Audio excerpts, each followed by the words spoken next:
Хайрликён, дорогие мои слушатели, с вами очередной выпуск радио Ихтияр, и я ее бессмертный ведущий, бессменный, бессмертный тоже может быть, но не проверял, Жулбарыс Арсланович. Сегодня у нас подготовлены не менее интересные темы, чем в прошлых выпусках, а именно «Выйти замуж за татарина», «Татары в Башкирии», «Татарский мир», как в нем находиться, как его создать вокруг себя, почему количество татар сокращается. Ну и не будем долго думать, давайте начнем с первой темы. Наша первая тема — это как татарке найти для себя мужа татарина. В нашем выпуске не будет инструкции, как именно найти, а поговорим мы вообще о самой проблеме, с которой сталкиваются татарки при нахождении мужа татарина. Первая проблема, с которой она сталкивается, это статистика. Как поется в песне, по статистике на 10 девчонок 9 ребят, и у татар та же проблема. И получается, что как минимум одной или там нескольким девчонкам не приходится рассчитывать на достойную пару среди своей нации. Вот. Но это не единственная проблема, с которой они сталкиваются. Судя по тенденциям, молодые парни татары не особо склонны к созданию семьи шустрому. Да, то есть есть такое, скажем так, явление, как хотят нагуляться. И поэтому, до определенного возраста не создают семьи. И также есть проблема, и она действительно важная, то, что не с каждым молодым человеком татарской национальности вообще можно создавать семью. Не каждый человек к этому пригоден. Вот. И считаю, это действительно серьезная проблема, серьезнейшая. Сейчас, мне кажется, плохо готовят молодых людей к созданию татарской семьи и, вообще, к семье как таковой. Вот, потому что все равно как бы локомотивом всей этой маленькой ячейки общества является, конечно же, муж. И он больше всего, его решения или нерешения влияют на судьбу самой семьи. Вот, и в том числе татарской. Поэтому очень важно, чтобы когда вступаете в брак, очень важно, чтобы был готов к этому мужчина. Вот, но не скажу, что по моей практике или на мой взгляд, но на мой взгляд существует такая проблема и такая тенденция, что среди татар, если по статистике, во-первых, на 10 девчонок 9 ребят, то из них, скажем так, только 5 с 5 можно создать семью. Там 3 еще хотят погулять, один вообще невменяемый. Вот и получается уже, что на 10 девчонок адекватных, потому что я считаю, татарки, они такие адекватные люди. Вот, и получается намного меньше молодых людей. Вот, еще есть одна интересная проблема, которая редко озвучивается, особенно в интернетах. Это то, что татары, очень часто обвиняют татарок, что они выходят замуж за русских или за другие национальности, их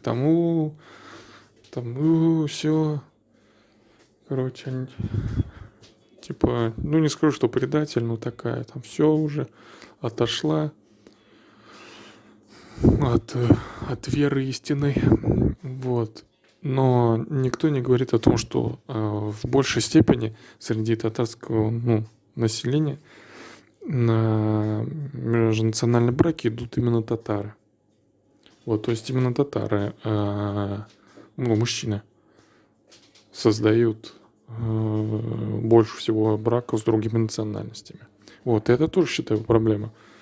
То есть уже получается даже из этих, 5 каких-то более-менее нормальных ребят, да, ну то есть, наскребли этих 5 человек.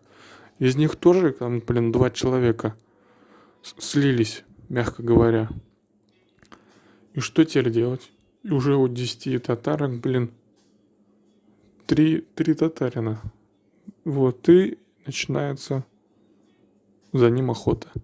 Вот, но многие, конечно, уважающиеся девушки не концентрируют на этом прям особое внимание, да, и то есть долгое время находятся вне брака или, выходят замуж за представителя другой национальности. Потому что действительно, да, там свой, не свой, это очень важно, но не быть одной, как бы создать семью, все-таки это важнее. Вот, вопросов татарской, не знаю, сохранения татарской нации. Поэтому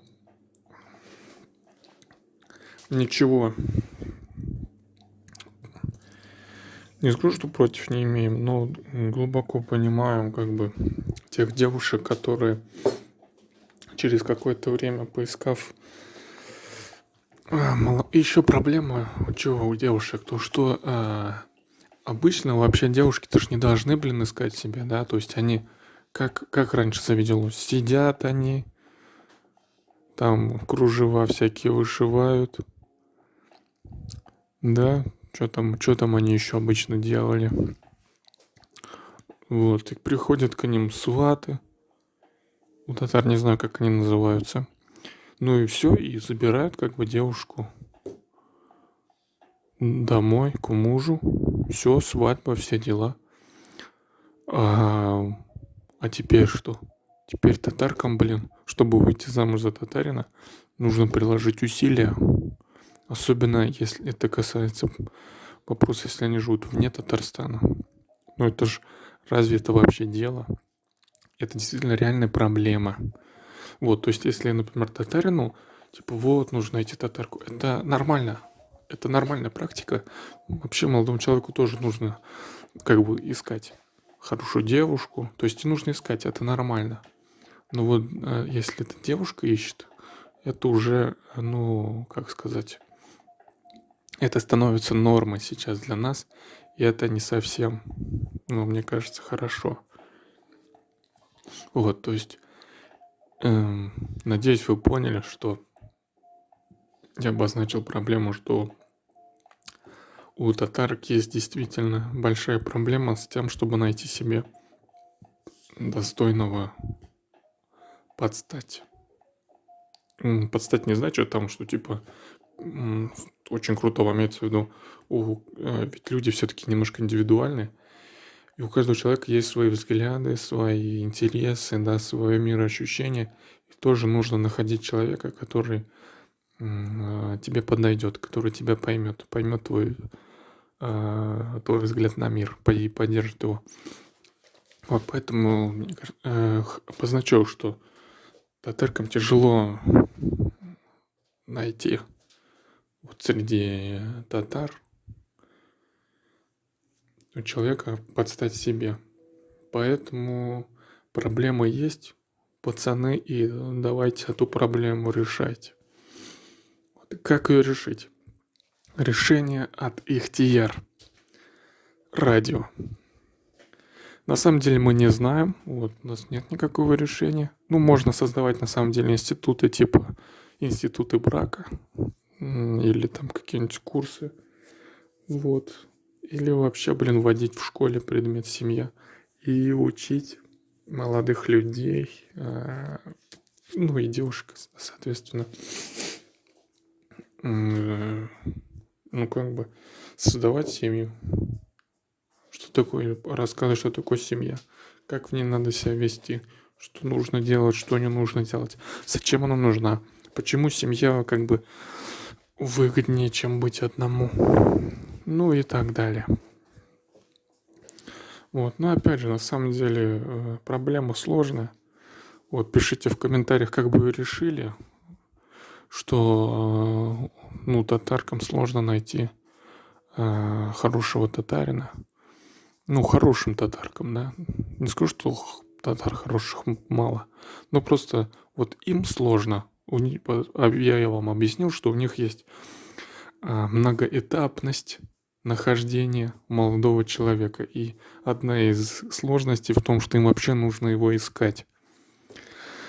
Вот, поэтому, если у вас есть какие-то мысли по этому поводу, пишите в комментариях, мы с удовольствием их обсудим.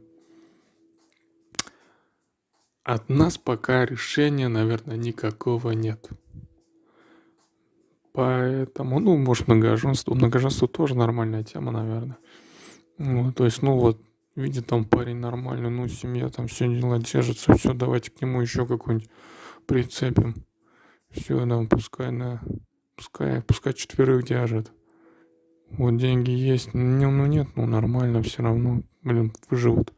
Ну, в общем, да, можно многоженство еще предложить. А так вообще, мне кажется, просто надо молодых людей, девушек готовить к семье, вот, и татарам побольше крутиться среди своих уже с самого детства, вот, чтобы в подростковом и во взрослом возрасте не было проблемы найти себе пару. Ну что, давайте перейдем к следующей теме. Татары в Башкирии. На самом деле я эти темы писал очень давно, и очень давно я вообще не записывал эти выпуски. Вот. И когда я их писал, темы были актуальны. А сейчас я уже в этом не уверен. Больше того, я даже не помню, в чем была проблема. Ну есть вообще канал «Татарский мир», по-моему. Вот. И там, ну, время от времени проходят выпуски и, скажем так, диалоги и рассуждения о татар в Башкирии. И там вот очень интересную линию гнет ведущий. Вот, что в Башкирии татар на своей земле. И там татарский должен быть вторым в Башкирии. И, ну, в общем, на самом деле, лично я не смогу дословно сейчас повторить слова автора этой программы, не автора, а ведущего этой программы по поводу Башкирии, татар. Вот, но мне показалось это немножко риторика, ну, агрессивной. Вот. То, что в Башкирии татар действительно много, это факт. И то, что это произошло за счет того, что когда создавался СССР, я не помню фамилию, я читал, но фамилию не помню основателя Башкирии. Он же, Башкирия, получается, вообще образовалась, по-моему, раньше татарской АССР. Вот. Большую часть территории, ну, в общем, в Башкирии оказалась большая часть территории, на которой проживали татары. Вот, и это вызвало такой, скажем так, дисбаланс.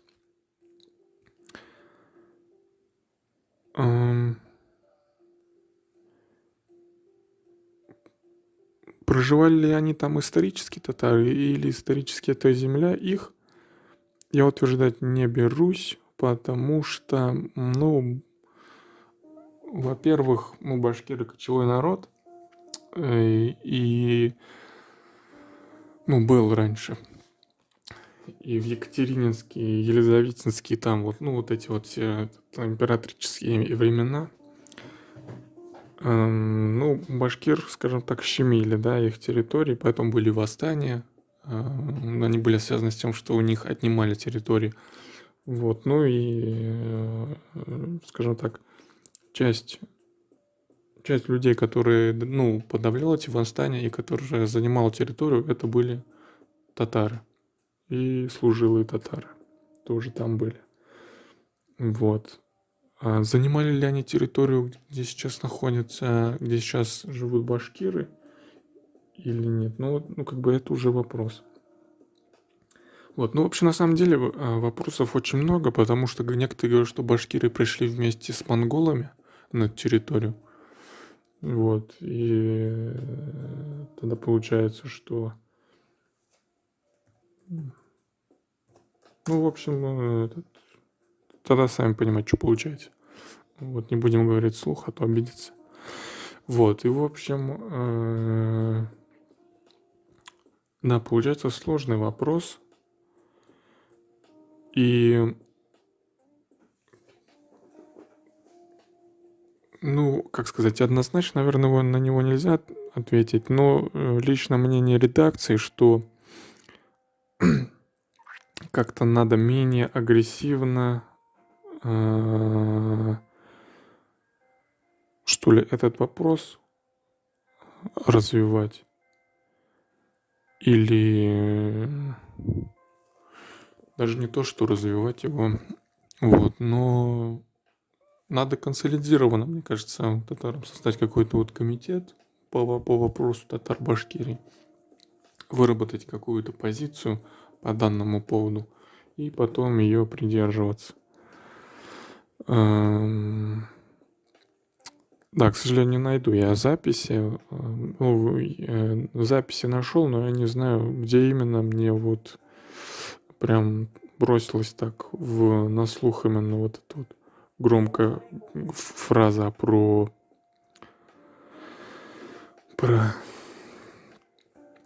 татар-башкирии.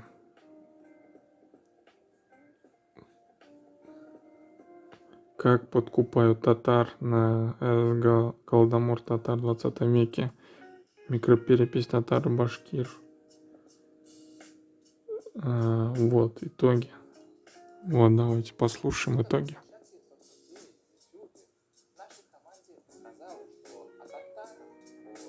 Дела хотят знать только сами татары. Видеоматериалы о нашем народе интересны и другим народам. Ну что, у татар есть общие страницы истории с такими народами, как башкиры, нагайцы, крымские татары и другие группы тюркских народов, причем не только в России. У татар также есть общие страницы истории с казахами, узбеками. С последними двумя народами вообще стоило бы обстоятельно разобраться, что же они успели наговорить и порассуждать о нашей Золотой Орде в соцсетях. Будьте уверены, наш татарский интерес очень глубоко будет проникать в ваши башкирские, нагайские, крымско-татарские, казахские и узбекские дела. В 2021 году татары продолжат разбираться со своей татарской стратегией. Будем смотреть, какие тезисы из этого документа работают в тех реалиях. Так, ну это немножко не то. Любая попытка помешать им, навязать им другую этническую идентичность должна быть пресечена. Как это сделать? Хороший вопрос. Нам очевидно, что татарам России нужно обеспечить спокойную обстановку для самоопределения. Любая попытка помешать им, навязать им другую этническую идентичность должна быть пресечена. Обращаясь к татарам, любые попытки давления на вас фиксируйте на камеру, на телефон. Присылайте к нам в наш проект «Татары мира». Пишите об этом в соцсетях. Это очень важно для нас. Ну, это поддерживаем, конечно. Меня можно найти в Фейсбуке. Чуть ниже в описании к этому видео будет мой номер телефона. Вы можете мне написать в WhatsApp. Помимо работы по переписи, для себя ставим задачу в следующем году оставить качественный татарский экспертно-аналитический цифровой след в соцсетях посредством нашего проекта «Татары мира». Мы прекрасно видим, как остро татары в регионах России нуждаются в идеологической помощи. Люди банально хотят знать, почему они татары. И что значит быть татарином? Увы, но есть регионы России, где татар не очень дружественные им силы так и норовят проучить, навязывают, как родину любить. Хотя татары живут на этих территориях столетиями, тысячелетиями, и у них есть прекрасное представление, что такое для них родина. Работа на площадке соцсетей, в YouTube нашей команде показала, что о татарах, о татарских делах хотят знать не только сами татары. Видеоматериалы о нашем народе интересны и другим народам. Ну что, у татар есть общие страницы истории. Так, ну это уже было. Вот, в общем, в каком-то из видео он так очень серьезно говорит, типа, да, мы будем, татарам нужно продвигать своих людей и типа и в Башкирии на своей земле. Вот, я как бы услышал это, и мне немножко не понравилась риторика. Вот. Не скажу, что я башкир, конечно. Вот. Но мне кажется, малые народы, а башкиры это малые народы в малых народах, то есть в Поволжье есть своего рода, такой народ, да, там типа, татары, да, то есть если, например, в России на первом месте русские, да, то если убрать русских, в Поволжье следующим как бы, идут татары, да, они как бы такие местные первые, можно так сказать, вот, по народности. И мне кажется, некоторые башкиры чувствуют, какое-то вот у них такое неприятное ощущение, как, например, у татар по отношению к русским, к русской культуре, то, что она является главенствующей. Вот, и мне кажется, у них есть точно такое же ощущение. Вот, поэтому они, конечно, там разводят всякие непонятные движухи с западным диалектом, вот, с переписью. Вот. По поводу вообще татар на Западе, я считаю, во-первых, границы, которые были выполнены в период раздела СССР, они не совсем корректны. Вот, и это нарезание тортика, да, скажем так, на одну семью. То есть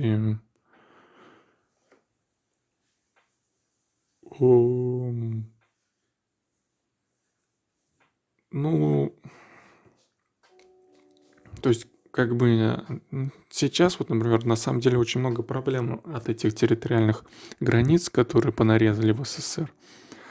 Вы уже знаете, там и Карабах, и все остальные территориальные претензии. И в Таджикистане там были. В общем, все республики, которые отсоединились, у них были территориальные претензии конкретные. Именно из-за того, как границы были обозначены в СССР. Вот, и, естественно, конечно, у татар-башкир тоже есть своего рода территориальные претензии. Вот, я считаю, что нужно исходить из того понятия, кто где живет, а не из того понятия, кто где когда-то жил. Из такого вопроса, какую территорию, скажем так, вы способны удержать, да? То есть, например, территория татар, она не ограничивается Татарстаном. Да, и исторически столица Золотой Орды находится в совершенно другом месте. То есть ареал как бы бывшего обитания и влияния татар, он очень большой. Вот, но на данный момент на тех территориях не проживает столько татар, чтобы они, например, были там доминирующей какой-то силой, или они могли ее взять, эту территорию освоить.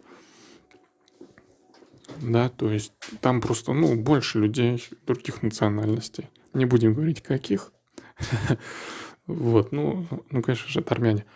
Вот, в общем, просто физически они не могут там быть главенствующей силой, экономически и по другим поводам. Поэтому при всей территориальной претензии на бывшие территории, которые принадлежали нашим предкам, Ну, это довольно-таки спорный. Ну, сейчас будет спорный момент. Все-таки вот то, что можете освоить, удержать на данный момент, то как бы и оставляйте за собой. Вот то, это, я считаю, касается и Башкирии. То есть, если там живут татары, то это татарское. Если там башкир нету, по крайней мере, не в таком количестве, они не могут в одночасье. Ну, я понимаю, что они там пытаются как-то, вот, может быть, сделать там перепись или что-нибудь, но они вот фактически не могут сделать это башкирским. Да, то есть навести туда на фурах башкир и сказать: все, живите здесь, осваивайте землю эту, а тут слишком много татар. Ну так у них так не могут, потому что тупо нету башкир для такого. Так же, как тупо нету татар. Чтобы они где-то приехали и начали осваиваться новые территории, новые старые территории. Вот, и то есть я считаю, территориальные претензии исторические, они некорректны. В данный момент вот те территории, на которых живут сейчас татары, они должны, ну, не должны, но все-таки они, да, должны, по крайней мере, рассматриваться как татарские территории. Почему? Потому что на данный момент там татары именно живут, преимущественно татары. Вот. Ну, если там, конечно, есть другие народности, то они тоже должны учитываться. То есть, например, есть чисто татарские деревни, вот они там рассматриваются, ну, это чисто татарские территории. Вот, но есть смешанные деревни. Они уже как чисто татарские рассматриваться не могут. Не знаю, как там на западе Башкирия. Вот, ну, по крайней мере, чисто татарские деревни должны рассматриваться как территории татар. Потому что просто они там сейчас живут. Ну и ближайшие 50 лет планируют там жить. Вообще, мне кажется, очень важно было бы и очень круто, если бы вот такие территории, где компактно проживают татары, они бы относились к Татарстану. То есть это была бы часть Татарстана, такие мини-анклавы.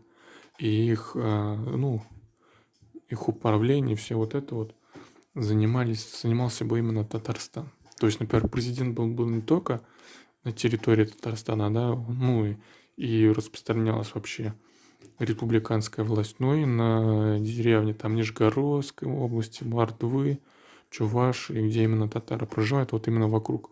Обвести просто их и включить в состав Татарстана. Башкирия, мне кажется, это было бы круто. Вот также башкирам, если они где-то проживают компактно, их есть прям конкретно их деревни, на других территориальных административных центрах, то точно так же, чтобы они не отпадали от своего, скажем так, народа, от общих идей, там, проблем. Вот, мне кажется, это было бы очень важно и очень нужно.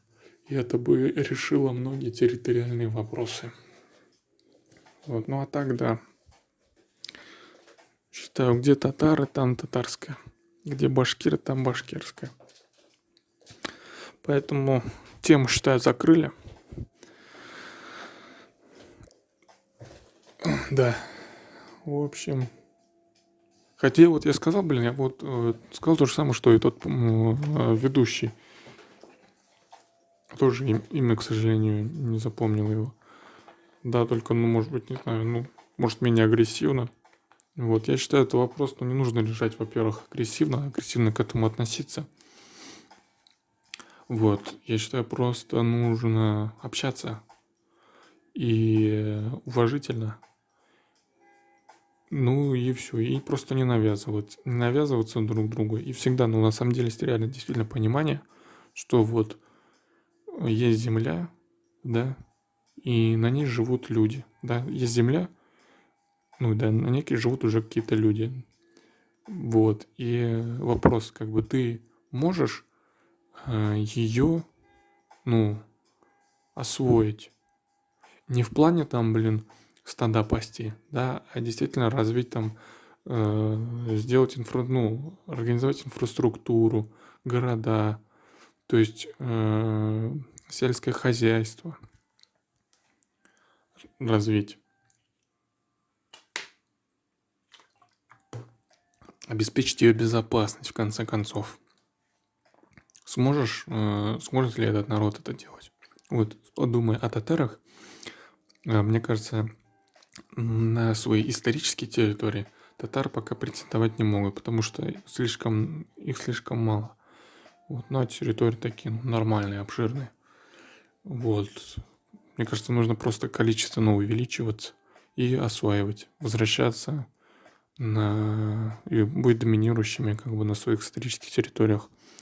Вот. И мне кажется, такая же политика должна быть и у башкир, если они считают, что какие-то территории их просто увеличивать количественно.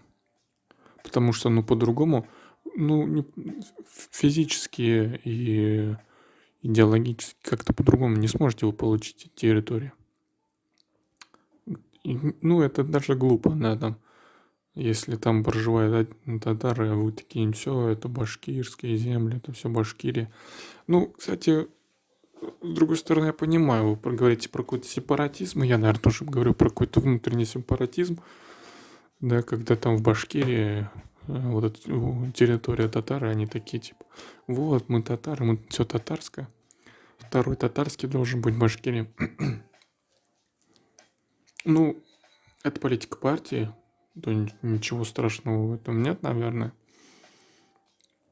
Вот, и то, что башкиры говорят, что типа вот они в своей республике, у них есть государственный язык, пускай у нас будет свой. Можно поддержать. На самом деле ничего страшного в этом не вижу. Единственное, что республики Татарстан надо поддерживать, татар республики Башкирии и других вообще территорий. Нормально, чтобы у них не было проблем. И тогда, глубоко без разницы,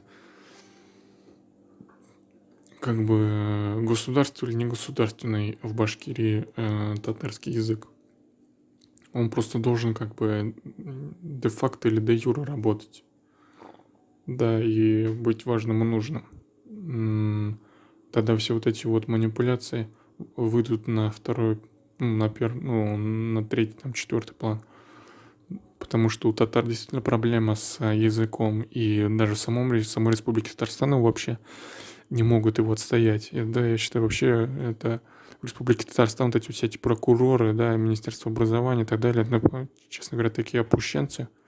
Вот такая ужасная ситуация с языком образовалась именно в самой республике. Не в пример другим. Поэтому, мне кажется, делать татарский язык государственным в Башкирии, это, проблему совершенно не решит. Совершенно. Татарский язык от этого не станет популярнее, лучше, или как бы позиции будут более надежны. Ничего подобного. Пока в Татарстане прокуратура лезет в дела татарских школ, пока они закрывают уроки татарского языка, пока не прессингуют учителей и просят школьников подписывать, писать согласие на изучение татарского языка. Мы в России живем, ё-моё. Да в республике вообще это очень важно, чтобы ты на той территории, в которой живешь, ты изучал язык местных. Просто потому что. Как сказал Путин, каждый должен изучать свой родной язык. Ему не должны навязывать чужой. Я, так же считаю. Вот я не знаю свой родной язык. Вот почему государство не обеспечило меня этим. В этом вопрос. Зато я вот русский знаю. Так почему же, не знаю, не должны люди в Татарстане не знать татарский язык? Ладно, не в ущерб, я это понимаю, действительно, да. Не тратьте время, да, можно убрать из какой-то программы, там у вас с этого тупого ЕГЭ, там, для подготовки убрать такие предметы, как татарский язык, биология, физкультура, музыка. Уберите вообще все, оставьте только те предметы, которые вы будете сдавать, и на них ходить. Это как бы ваше право. Но до этого Мне кажется, все-таки татарский язык должен изучаться, чтобы, по крайней мере, не было культурного невежества у людей, которые проживают в республике, но не знают татарский язык, татарскую культуру. Они больше нигде ее не увидят и не найдут, кроме как в школе. Они увидят какую-то часть культуры, которая до них дойдет. Если они не будут как бы крутиться и общаться с татарами, то они вообще ее видеть не будут. Поэтому только в школе они смогут ее понять и через язык, по большей части. Вот. А то, что хотят, не хотят, это, я считаю, это вообще признак совершенного неуважения, скажем так, федералов по отношению к татарам и другим вообще культурам. Они показали действительно свое отношение к этому. Вот. И мне кажется, ничего хорошего это не приведет.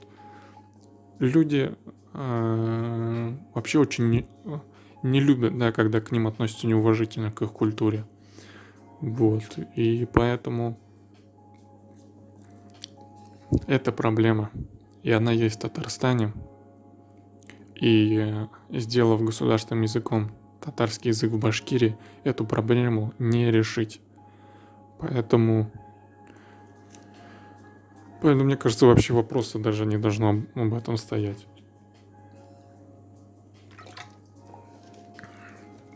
В общем, вот, вы меня услышали. А я не услышал вас. Что, давайте дальше. Следующая тема.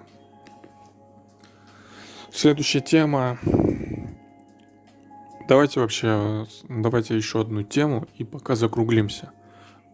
Тема, почему количество татар сокращается, мы перенесем на следующий выпуск. Также мы поговорим на следующем выпуске о политзаключенном, который бросил в шашку в офис Единой России. Но до этого, конечно, получил 6 лет. Вот, до этого, конечно же, он сбивал камеры в офисе Единой России и брызнул газовым баллончиком в лицо милиционеру, а потом был причастен к делу о изготовлении взрывчатых веществ. Не взрывчатых веществ, а изготовлению бомб, но не смогли доказать его вину. Вот, то есть парень такой непростой. Поговорим о нем, о его ситуации, поговорим о Шамиле Шамсудинове, по-моему, который на 24 года присел за убийство 8 человек. Вот тоже о нем поговорим, неоднозначное отношение к нему в татарском обществе, попытаемся разобраться. Вот, а сейчас у нас последняя тема – это татарский мир и как в нем находиться, как создать вокруг себя. Вообще такая проблема не стоит у людей, которые находятся в татарском мире, поэтому нужно понимать, что такое татарский мир. Татарский мир существует, вокруг, когда вокруг тебя есть татары.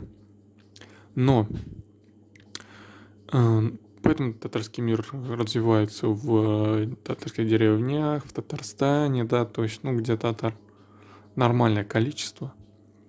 Вот, а не 0,2, как, например, в других территориях. И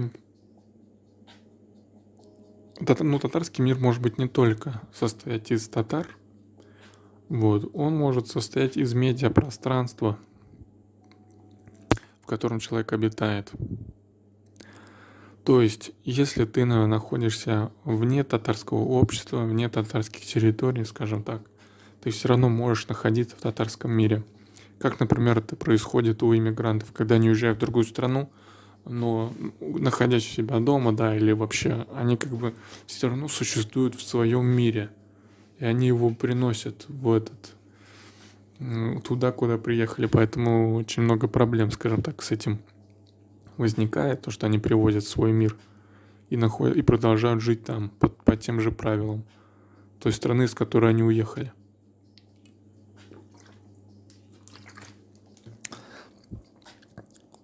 Вот.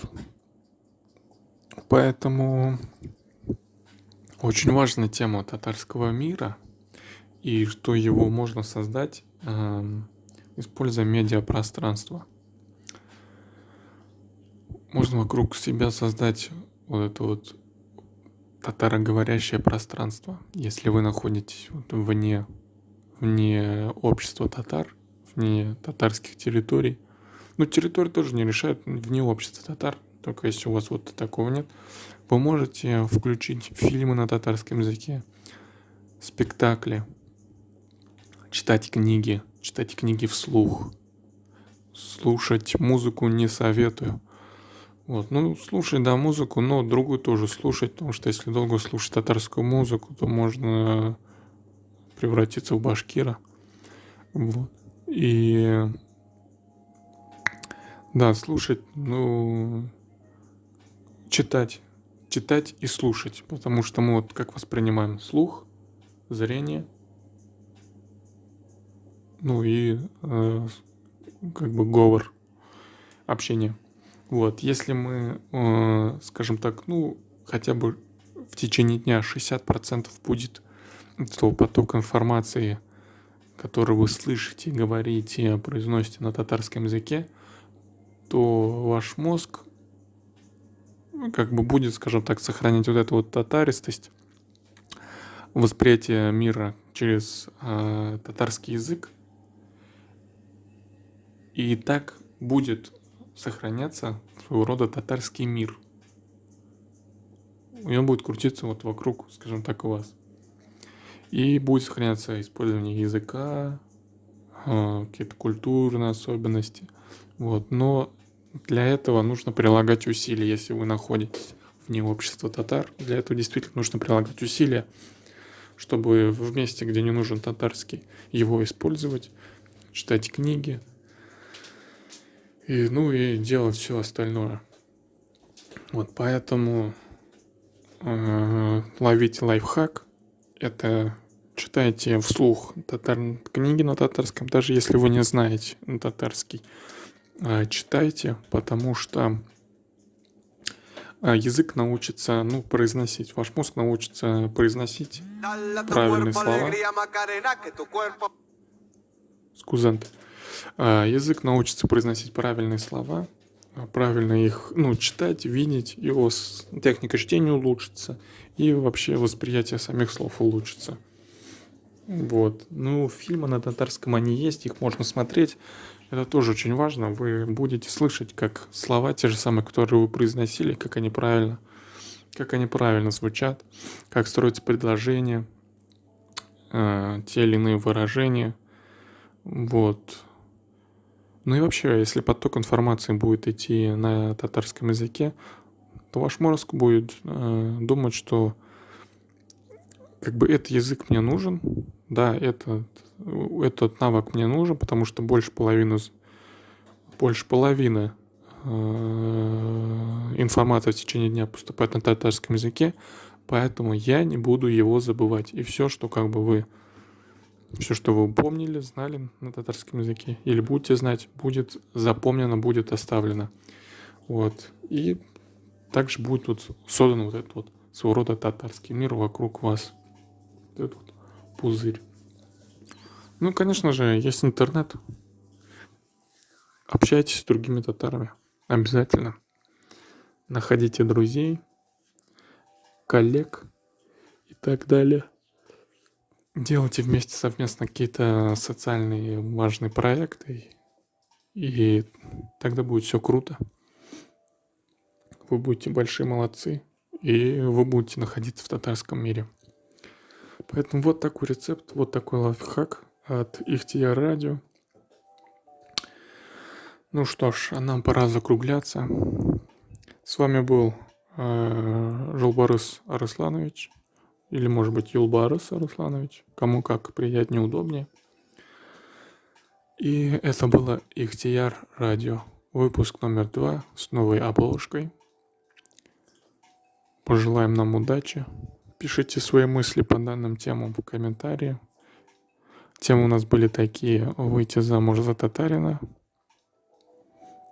татары в Башкирии и татарский мир. Как в нем находиться, как создать его вокруг себя. Ну что ж, всем всего доброго. Саубологос, саумусас и сянлярмасас. Пока-пока.